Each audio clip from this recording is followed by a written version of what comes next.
I am a 34-year-old woman, and I need to get this off my chest. I almost cheated on my 36-year-old husband. I did not go through with it, but I came closer than I ever thought I would. I have been married for 10 years. My husband and I have 2 kids, decent jobs, and what most people would call a stable, boring marriage. He is a good man, truly good.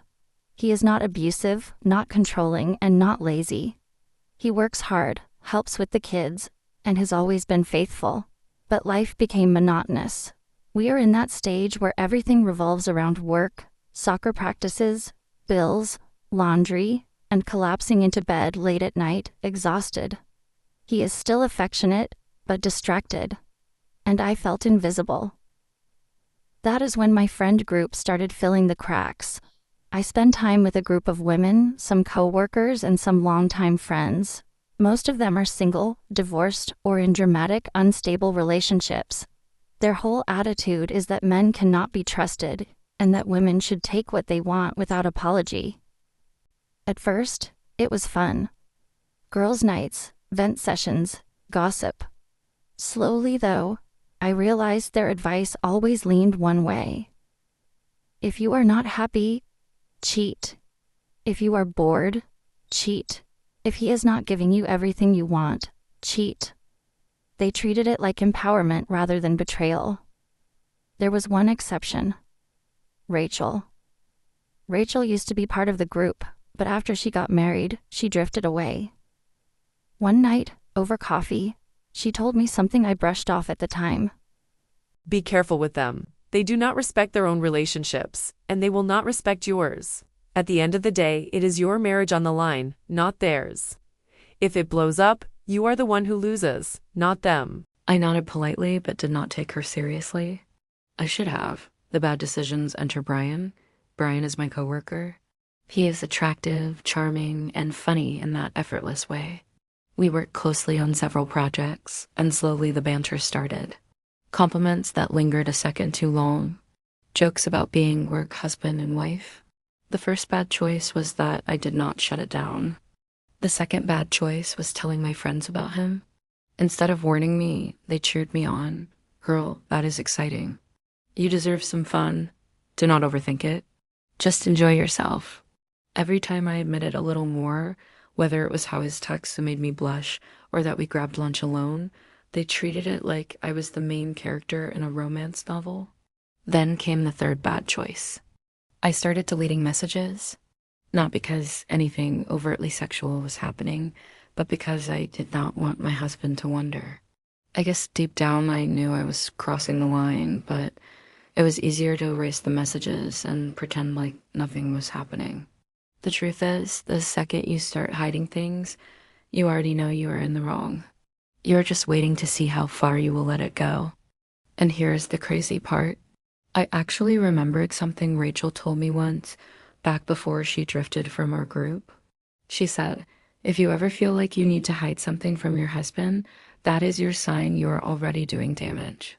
Secrets are like termites. They eat at the foundation until the whole house falls apart.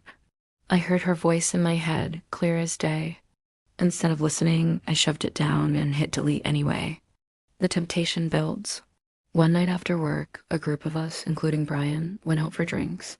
It was not planned. I told my husband it was just happy hour with coworkers. 4 margaritas later, Brian offered to drive me home. I said yes. That car ride was dangerous territory. The air was charged. His hand brushed mine when I reached for the radio. My heart was pounding, and I knew that if he leaned in, I probably would not stop him. But he did not. He dropped me off with just a smile. When I told my friends the next day, they acted like I had won a prize. Next time, do not chicken out. Life is short. I ignored the pit in my stomach. The breaking point. A few weeks later, after another night out, Brian and I ended up back at his apartment. Do not ask me how. It was one small bad choice after another. One more drink turned into, you can crash on my couch. The moment we stepped inside, it hit me. This was the line. My friends were not here. The excuses were not here. It was just me, my choices, and the man I promised my life to waiting at home. Brian leaned in. My heart raced. For half a second, I almost let it happen. And then Rachel's voice flashed through my head. It is your marriage to ruin. They will not be the ones picking up the pieces. You will. I froze. I stepped back. I said, I cannot do this, and I left. The aftermath. Walking to my car, I felt two things at once. Shame for how far I had gone, and relief that I had not destroyed everything. I cut off the toxic friends. When they asked why, I did not explain. I simply stopped showing up. Their lives are still messy. Mine, I want better. I told my husband. Not everything, but enough. I told him that I had let a coworker get too close, that I was lonely, and that I had made mistakes. We cried. We agreed to counseling. He did not rage or punish me. He just looked heartbroken. The look of anguish on his face and knowing I caused it will haunt me forever.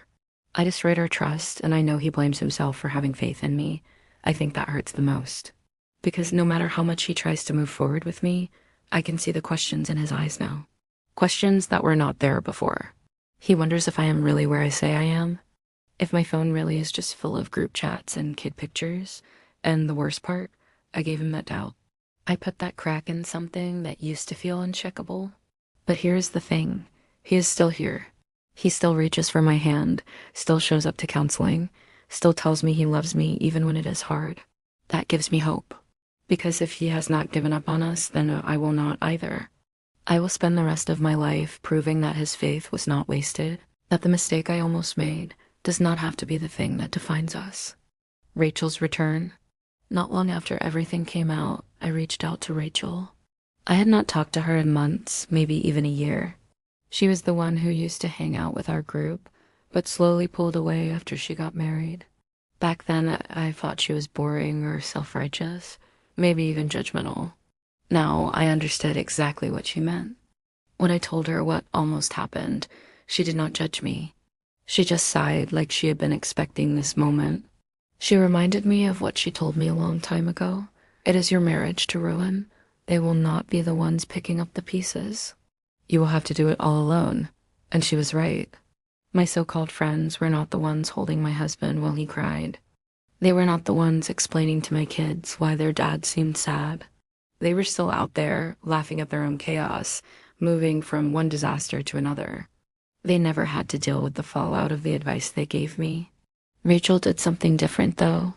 She looked me in the eye and said, "The fact that you stopped means you still have a choice about who you are going to be from here on out. Do not waste that." That stuck with me.